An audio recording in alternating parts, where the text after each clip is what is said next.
नमस्कार, बहुत स्वागत है आपका। अगर आप हमसे अभी अभी जुड़े हैं तो प्लीज़ चैनल को सब्सक्राइब कर लें और वीडियो पसंद आए तब लाइक करें।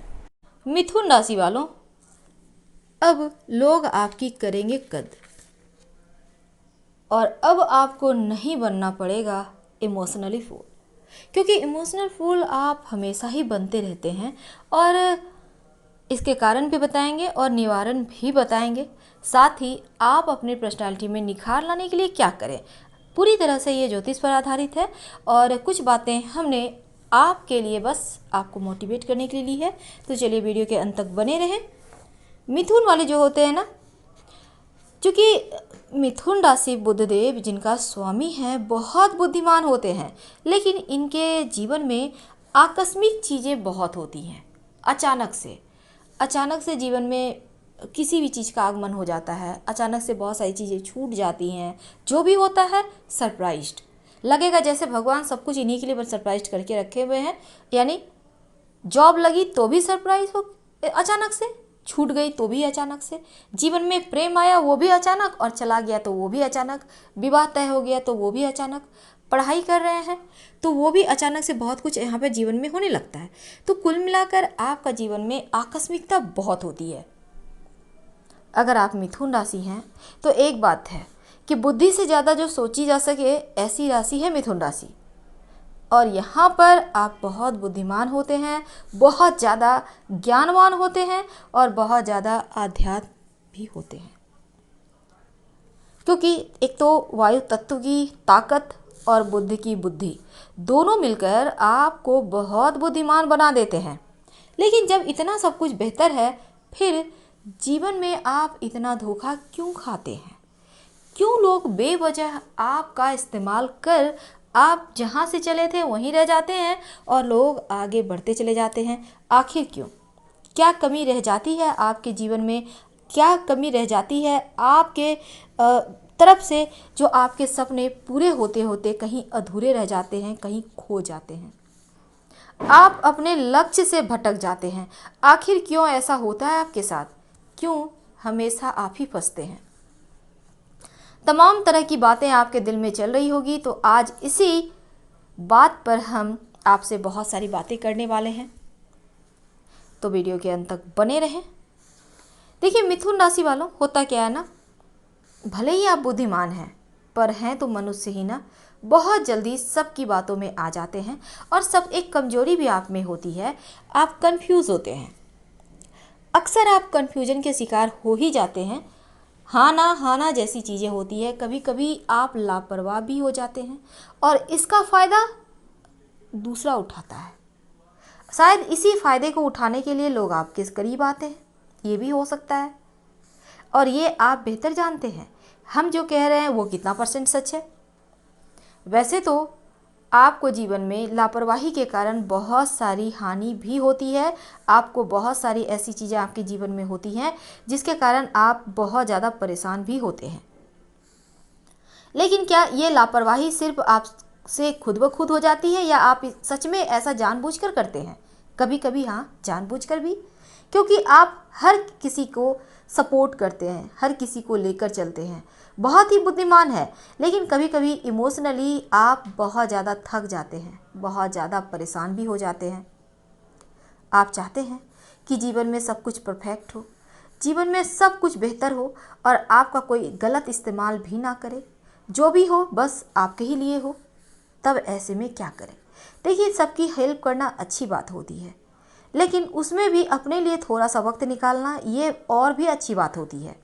हेल्प तो करना ही चाहिए, क्योंकि अगर हम एक दूसरे का हेल्प नहीं करेंगे तो फिर ये दुनिया ही नहीं चलेगी, हर कोई स्वार्थी हो जाएगा। पर यहाँ बात उठता है ये कि अगर आप में इतना टैलेंट है तो क्यों ना इसका फ़ायदा उठाया जाए। कुछ समय अपने लिए चुराइए, ज़्यादा नहीं, आधा घंटा रोज़, 1 घंटा रोज़। आपके अंदर जो काबिलियत है उसको निखारिए, आपके अंदर जो हुनर है उसको निखारिए, क्योंकि यहाँ पर हर व्यक्ति के अंदर कुछ न कुछ ऐसी बातें छिपी होती है जिसके वो सपने रहे होते हैं, बचपन से भी वो सपने देखते हैं कि इस बात ये करेंगे वो करेंगे, तो क्यों ना अब इस सपने को बुना जाए, क्योंकि सपने कब किसके सच हो जाए ये कहना भी मुश्किल है। जब आप कोशिश ही नहीं करेंगे, जब आप एग्ज़ाम ही नहीं दोगे, तो फिर क्या पास होना क्या फेल होना कोई मायने ही नहीं रहेगा। इसलिए पास होने के लिए आपको एग्ज़ाम तो देना होगा। अब पास होगा वही या फेल होगा वही जो एग्ज़ाम दिया है। यही चीज़ें यहाँ मायने रखती है। आप सफल हो या ना हो, कम से कम आपने अपने अंदर छुपी हुई दबी इच्छा को बाहर तो आने दिया। कम से कम आपने अपनी पहचान बनाने की एक कोशिश तो की, और ये कोशिश ही आपको कामयाब बनाता है। अब यहाँ पर जीवन में हर समय तो परीक्षाएं देनी ही होती है। बिना परीक्षा दिए तो कोई भी पास नहीं होता। कभी कभी स्ट्रगल जीवन में बढ़ जाता है और कभी कभी बिन मांगे ही सब कुछ मिल जाता है। तो मिथुन राशि वालों, यही होता है कभी कभी चीज़ों का पास में आना और कभी पास होकर भी दूर चले जाना। करेंगे क्या? सपने को बुनिए, जी जान लगाइए। गुनगुनाते हैं आप तो क्यों ना गाना गाइए। थोड़ी प्रैक्टिस करें, मज़ा आएगा, सुकून मिलेगा। कम से कम आपका आत्मा तो खुश होगा ना, क्योंकि सारा दिन तो आप दूसरों को खुशी के लिए काम करते हैं। आप महिला हैं, सुबह से उठकर बच्चे हैं, पति हैं, सासू माँ हैं, ससुर जी हैं, देवर हैं, जेठानी हैं, तमाम तरह के सबके फरमाइश पूरी करते रहो। अच्छी बात है, रिश्ते ऐसे ही चलते हैं। लेकिन क्या उसमें से 10 मिनट आधा घंटा का वक्त आपका नहीं है ना? तो इसी वक्त को आप टेलीविज़न देखकर जो बर्बाद करती हैं, इससे अच्छा है आप अपने अंदर छिपी हुई प्रतिभा को बाहर लाइए। आप अच्छी पेंटिंग बनाती होंगी, जब आप स्कूल कॉलेज में होंगी, तो क्यों ना इस समय उस हुनर को निखारें। आप कविताएं लिखती होंगी, आप गुनगुनाती होंगी, आप अच्छा खाना बनाती हैं, तो क्यों ना इसमें और थोड़ा सा तड़का लगाया जाए। तो ये होता है सपनों को जीना। अगर आप सफल हो गए, क्योंकि देखिए सफल होना ना होना ये आप ऊपर वाले पर छोड़ें, पर मेहनत करने से क्यों भटकना, क्यों हटना। तो हटना नहीं है, भटकाव नहीं करना है, बल्कि समय का सदुपयोग करना है। जिस दिन आप सफल हो जाएंगे ना, उस दिन आपको लोग वैल्यू भी देंगे, आपके भावनाओं की कदर भी करेंगे और आपको सर आंखों पर रखेंगे। तो सपनों को बुनना बहुत आसान है, एक बार कोशिश करके तो देखिए। कुछ हो या ना हो, कम से कम दिल को सुकून मिलेगा। अपनी पर्सनालिटी में कैसे निखार लाए ताकि जीवन और भी बेहतर हो जाए। सबसे पहली बात, हमेशा ही चेहरे पे मुस्कुराहट रखिए। एक खुशी हंसी, ये नहीं कि सिर्फ चेहरा मुस्कुरा रहा है, बिल्कुल नहीं, अंदर से फील लाइए ना। क्योंकि आप हंसेंगे तो आपके 1000 बीमारी तो खत्म हो ही जाएंगे। साथ ही जिसके सामने आप हंस रहे हैं, आपका चेहरा जो देखेगा इतनी खुशियों वाला, वो भी आपको देखकर बहुत प्रसन्न होगा और उसका भी शरीर आनंद से, उनका भी आत्मा आनंद से भर जाएगा। एक मुस्कुराहट तमाम रोगों की दवा है और जीवन में एक बहुत ही पॉजिटिव चीज़ लाती है। तो ऐसे में मुस्कुराइए, मुस्कुराना बहुत अच्छा बात है। कभी भी किसी से बात करते हैं तो अपनी कुछ मत कहिए, क्योंकि हर कोई अपना ही सुनाना चाहता है। सामने वाले की सुनिए, वो कहना क्या चाहता है। इंटरेस्ट लेके सुनिए, भले ही ना हो इंटरेस्ट, फिर भी सुनिए। और अपनी बातों को नपे तुले शब्दों में, कम शब्दों में रखिए।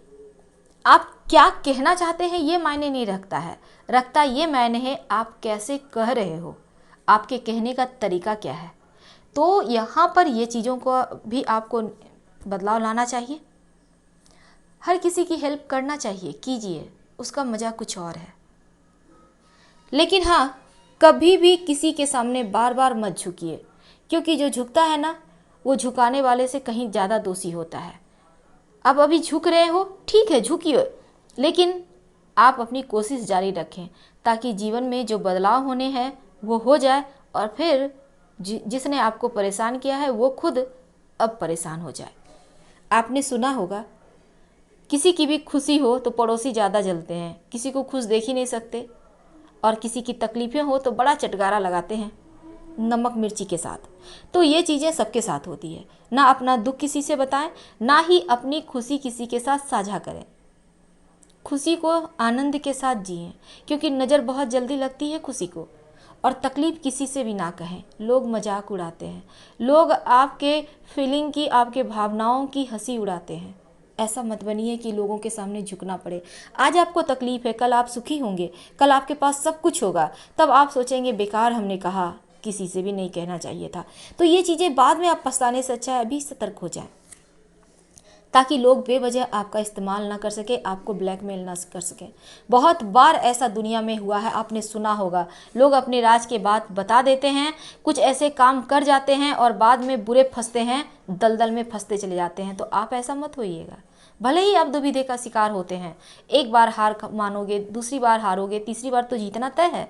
तो दुविधा से बचने के लिए भी आपको हम चलिए बता ही दें क्या करेंगे, जिसके कारण कि आपको बहुत हानि उठानी पड़ती है। तो ऐसे में एक तो आप हनुमान जी की उपासना करें और सही टाइम मैनेजमेंट के लिए हनुमान चालीसा का पाठ रोज़ सुबह नहा धोकर कीजिए, और संभव हो तो शनिवार के दिन शाम के समय पीपल के नीचे सरसों के तेल का दिया जलाइए। एक मुखी दिया जलाना है, याद रखिएगा। लगातार कुछ दिनों तक कीजिए, आपको फ़ायदा महसूस होने लगेगा। हम आपसे विदा लेते हैं। पसंद आए तब लाइक कर सब्सक्राइब करें। हर हर महादेव। धन्यवाद।